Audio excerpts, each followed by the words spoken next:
வணக்கம் friends, welcome to சுவை it's. இன்றைக்கி நம்ம சேனலில் பன்னீர் லட்டு எப்படி பண்ணுறதுன்னு பார்க்க போகிறோம். இது ஒரு பெங்காலி ஸ்வீட். இது ரொம்ப ஈஸியாக பண்ணக்கூடிய ஒரு ரெசிபிங்க. அதுக்கு முன்னாடி எங்கள் சேனலை நீங்கள் சப்ஸ்கிரைப் பண்ணாமல் இருந்தீங்கன்னா மறக்காமல் சப்ஸ்கிரைப் பண்ணுங்கள். கூடவே அந்த பெல் ஐக்கானையும் கிளிக் பண்ணுங்கள். இன்றைக்கி நான் இந்த டிஷ் பண்ணுறதுக்கு 1 லிட்டர் ஃபுல் க்ரீம் மில்க் எடுத்திருக்கேன். பால் கொதிக்கிற வரை இந்த மாதிரி கிண்டி விட்டுட்டே இருங்க. அப்போ தான் பாலாடை ஃபார்ம் ஆகாமல் இருக்கும், கீழேயும் அடி பிடிக்காமல் இருக்கும். பால் கொதித்து வந்ததும் ஸ்டவ்வை ஆஃப் பண்ணிவிட்டு அதில் 1 டேபிள் ஸ்பூன் லெமன் ஜூஸ் இல்லாட்டி வினிகர் சேர்த்து விட்டுக்கோங்க. இப்போ கொஞ்சம் நேரத்தில் பால் நல்லா திரிய ஆரம்பிச்சிரும்.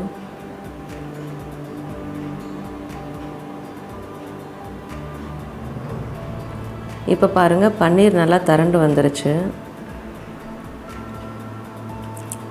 பன்னீர் தனியாகவும் தண்ணீர் தனியாகவும் வந்துடும். இப்போ நம்ம இதை ஃபில்ட்ரு பண்ணிக்கலாம். ஒரு வடிகட்டி எடுத்துக்கோங்க. அது மேலே ஒரு காட்டன் துணி வச்சுட்டு நம்ம ரெடி பண்ணி வச்ச பன்னீரை இதில் ஊற்றிடலாம்.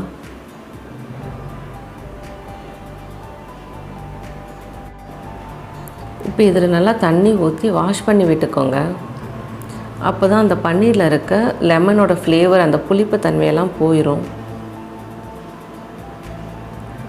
இப்போ துணியை நல்லா இறுக்கமாக கட்டி அதில் இருக்க தண்ணியை புழிஞ்சு விட்டுக்கோங்க. இது ஒரு 30 நிமிஷம் தண்ணி வடிகிறதுக்காக வச்சிடலாம். 30 நிமிஷம் ஆயிடுச்சு. தண்ணியெலாம் நல்லா வடிஞ்சிருச்சு. இப்போ இதை ஒரு பிளேட்டில் வச்சிடலாம். இதை 2ஆக பிரித்து எடுத்துக்கணும். ஒரு பகுதியை தனியாக வச்சிடலாம். மீதி இருக்கிறத இந்த மாதிரி நல்லா உதுத்து விட்டு ஒரு 10 நிமிஷம் நல்லா பிசைஞ்சு விட்டுக்கணும்.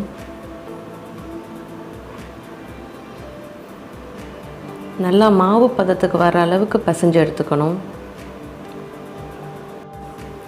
இப்போ இது கூட 1 டேபிள் ஸ்பூன் நான் பவுட்ரு பண்ண சர்க்கரை எடுத்திருக்கேன். நீங்கள் நார்மல் சர்க்கரையும் எடுத்துக்கலாம். அதையும் சேர்த்து நல்லா பிசைஞ்சு விட்டுக்கோங்க. இந்த மாதிரி ரெடி பண்ணி வச்சுக்கணும். இப்போ இதை ஒரு பேனில் வச்சு 5 நிமிஷம் லோ ஃப்ளேமில் வச்சு நல்லா கிண்டி விட்டுட்டே இருங்க. சர்க்கரை எல்லாம் நல்லா மெல்ட் ஆகிரும். இது கூட 1 டேபிள் ஸ்பூன் கண்டென்ஸ்டு மில்க் சேர்த்துக்கலாம். உங்களுக்கு இனிப்பு தேவைன்னா இன்னும் கொஞ்சம் கூட ஆட் பண்ணிக்கோங்க. இதை நல்லா மிக்ஸ் பண்ணி விட்டுக்கோங்க. லோ ஃப்ளேம்லேயே வச்சு பண்ணுங்கள். மாவு மாதிரி பிடிக்கிற பதம் வந்ததும் ஸ்டவ் ஆஃப் பண்ணிடலாம். இதை ஒரு பிளேட்டுக்கு மாற்றிடுங்க.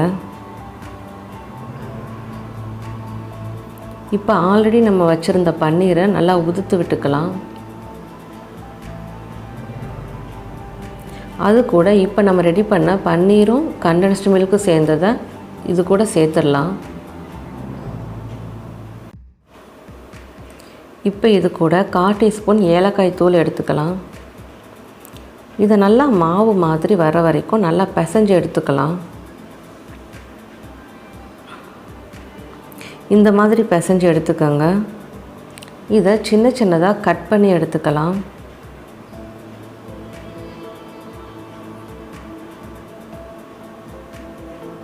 இப்போ இதில் ஒரு பீஸ் எடுத்து பால் ஷேப்பில் வர மாதிரி உருட்டி எடுத்துக்கணும்.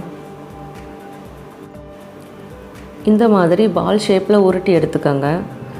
ஒரு பிளேட்டில் பால் பவுடர் கொஞ்சமாக கொட்டி வச்சுட்டு அதில் நல்லா உருட்டி எடுத்துக்கோங்க. இதை ஒரு பிளேட்டில் வச்சிடலாம். மற்ற மாவையும் இந்த மாதிரி பால் ஷேப்பில் உருட்டி எடுத்துக்கலாம். அவ்வளோதாங்க, பன்னீர் லட்டு சூப்பராக ரெடி ஆகிருச்சு.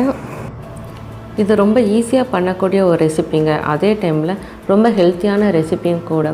இந்த ரெசிபியை கண்டிப்பாக ட்ரை பண்ணி பாருங்கள். இந்த வீடியோ பிடிச்சிருந்தால் லைக் பண்ணுங்கள், ஷேர் பண்ணுங்கள். எங்கள் சேனலை நீங்கள் சப்ஸ்கிரைப் பண்ணாமல் இருந்தீங்கன்னா மறக்காமல் சப்ஸ்கிரைப் பண்ணுங்கள். கூடவே அந்த பெல் ஐக்கானையும் கிளிக் பண்ணுங்கள். நன்றி.